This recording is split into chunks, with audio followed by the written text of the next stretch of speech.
Churchill, the man who gave voice to British defiance of the Nazi terror during World War II, arguably as no other leader would or could.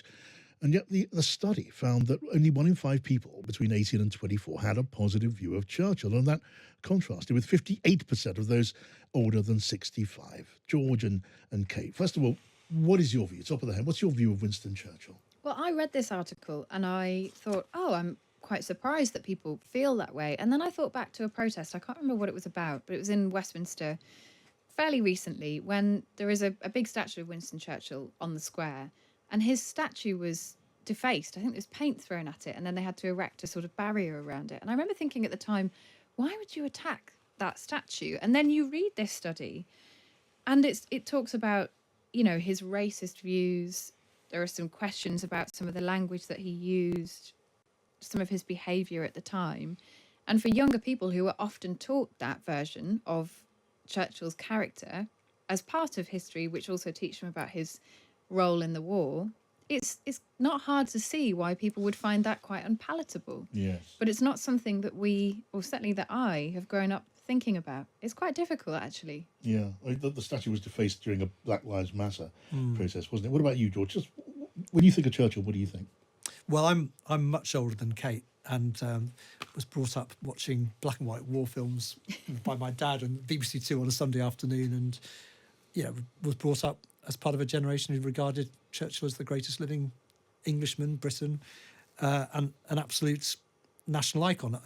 Look, I can see that.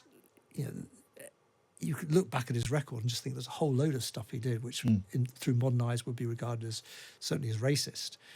But I sort of started to take the view that you can look back at almost every historical figure, and through a modern lens, you would regard them as probably racist, misogynist, homophobic, probably a combination of all three. George Washington owned slaves. I mean, where do you stop? Most of the signatories of the American Declaration owned slaves. So I think in the end, you just have to say, look, he was a product of his time. Look at the bad things he did and certainly see the context of it, but nevertheless still recognise that he was someone who stood up to the most evil regime that we've ever seen in the history of the world. Yeah, that's my view too. As a son of South African immigrants to this country in the early 1950s, I do take that sort of, multipolar view of Winston Churchill. I do think of him as one of the greatest Brits who've ever lived. I think of him as someone who saved the world in World War II, when Britain was alone against the Nazi terror before America came in.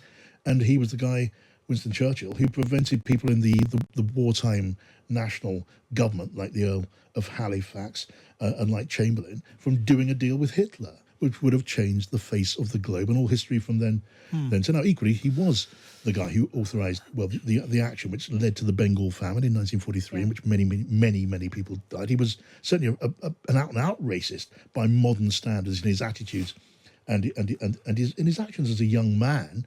But of course, he was a child of the imperial Victorian era, and you have to take that into account. And I think you put your finger on it at the very beginning of this when you said we're talking about young people here who were brought up to think about things in a different way to the older generation, with a very different perspective. And you can quite see where that's coming from. And there's nothing wrong with that, I don't think. I think the context is important, and that is relevant to being taught about Winston Churchill, as long as we value the really good things that he did alongside those bad things too, because no person is entirely good or bad. It's never that simple. History isn't simple, right? There's another statue at Westminster, just over the road from Churchill, of Oliver Cromwell. Yes. The Irish won't be so keen on that. Exactly, the massacre of Drogheda and the appalling brutality associated with Oliver Cromwell. And these things are not two-dimensional. They're not monochrome. But then some people do say that we ought not to celebrate figures like that by building statues to them. And this is where the conversation turns to removing statues, where it becomes very difficult. And also, what are statues for? If not to commemorate great figures, defining figures in our history.